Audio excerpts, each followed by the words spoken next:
मित्रों, आज हम सुनने वाले हैं महाभारत की और एक कथा। दोस्तों, इस प्रसंग में बताया गया है कि जब कोई व्यक्ति पूर्ण भाव से अपने आप को ईश्वरीय शरण में सौंप देता है तो ईश्वर उसकी किस प्रकार रक्षा करता है। इसे पूरा जरूर सुने। यह प्रसंग उस समय का है जब महाभारत युद्ध निश्चित हो गया था। कुरुक्षेत्र के मैदान को विशाल सेनाओं के आवागमन के लिए तैयार किया जा रहा था। हाथियों द्वारा पेड़ों को उखाड़कर जमीन को साफ किया जा रहा था। वहां एक गौरैया अपने 4 बच्चों के साथ एक पेड़ पर रहती थी। जब उस पेड़ को उखाड़ा जा रहा था तो उसका घोंसला जमीन पर गिर गया, लेकिन चमत्कारी रूप से उसकी संतानें अनहोनी से बच गई। लेकिन वो अभी बहुत छोटे होने के कारण उड़ने में असमर्थ थे। कमजोर और भयभीत गौरैया मदद के लिए इधर उधर देखती रही। तभी उसने श्री कृष्ण को अर्जुन के साथ वहां आते देखा। वे युद्ध के मैदान की जांच करने और युद्ध की शुरुआत से पहले जीतने की रणनीति तैयार करने के लिए वहां गए थे। उसने कृष्ण के रथ तक पहुंचने के लिए अपने छोटे पंख फड़फड़ाए और किसी प्रकार श्री कृष्ण के पास पहुंची और बोली, हे वासुदेव, कृपया मेरे बच्चों को बचाए, क्योंकि लड़ाई शुरू होने पर कल उन्हें कुचल दिया जाएगा। सर्वव्यापी भगवान बोले, मैं तुम्हारी बात सुन रहा हूं, लेकिन मैं प्रकृति के कानून में हस्तक्षेप नहीं कर सकता। गौरैया ने कहा, हे भगवान, मैं जानती हूं कि आप मेरे उद्धार करता हैं। मैं अपने बच्चों के भाग्य को आपके हाथों में सौंपती हूं। अब यह आपके ऊपर है कि आप उन्हें मारते हैं या उन्हें बचाते हैं। श्री कृष्ण ने एक साधारण व्यक्ति की तरह उससे बात की और कहा, काल चक्र पर किसी का बस नहीं है।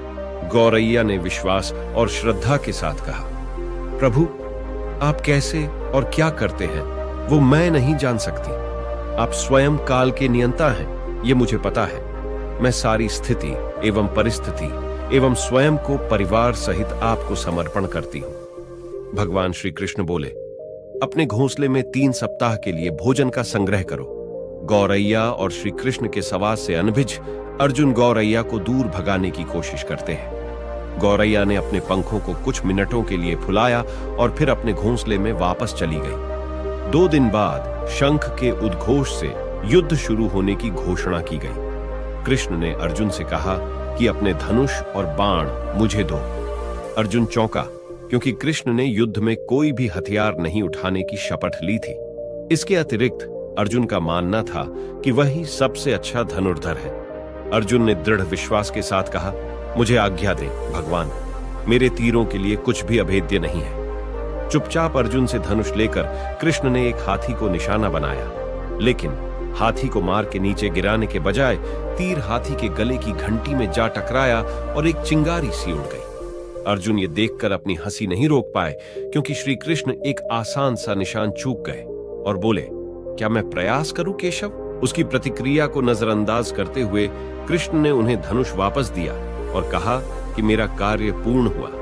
अर्जुन ने पूछा, केशव, आपने हाथी को क्यों तीर मारा? तब श्री कृष्ण बोले, इस हाथी ने उस गौरैया के आश्रय उसके घोंसले को, जो कि एक पेड़ पर था, उसको गिरा दिया था। अर्जुन ने पूछा, कौन सी गौरैया? और ये हाथी तो अभी स्वस्थ और जीवित है, केवल घंटी ही टूटकर गिरी है। अर्जुन के सवालों को खारिज करते हुए कृष्ण ने उसे शंख फूंकने का निर्देश दिया। युद्ध शुरू हुआ। अगले 18 दिनों में कई जानें चली गईं। अंत में पांडवों की जीत हुई। एक बार फिर श्री कृष्ण अर्जुन को अपने साथ युद्ध क्षेत्र में भ्रमण करने के लिए ले गए। कई शव अभी भी वहां हैं, जो उनके अंतिम संस्कार का इंतजार कर रहे हैं। जंग का मैदान गंभीर अंगों और सिर बेजान सीढ़ियों और हाथियों से भरा पड़ा था। वहां ही उस हाथी के गले की घंटी भी पड़ी हुई थी, जिसे देख श्री कृष्ण वहां रुक गए और उन्होंने अर्जुन से कहा, क्या आप मेरे लिए यह घंटी उठाएंगे? निर्देश बिल्कुल सरल था, परंतु अर्जुन के समझ में नहीं आया। आखिरकार विशाल मैदान में, जहां बहुत सी अन्य चीजों को साफ करने की जरूरत थी, कृष्ण उसे धातु के एक टुकड़े को रास्ते से हटाने के लिए क्यों कहेंगे? अर्जुन ने कहा। इसे श्री कृष्ण ने कहा, हाँ, ये घंटी, ये वही घंटी है जो हाथी की गर्दन पर लगी थी, जिस पर मैंने तीर मारा था।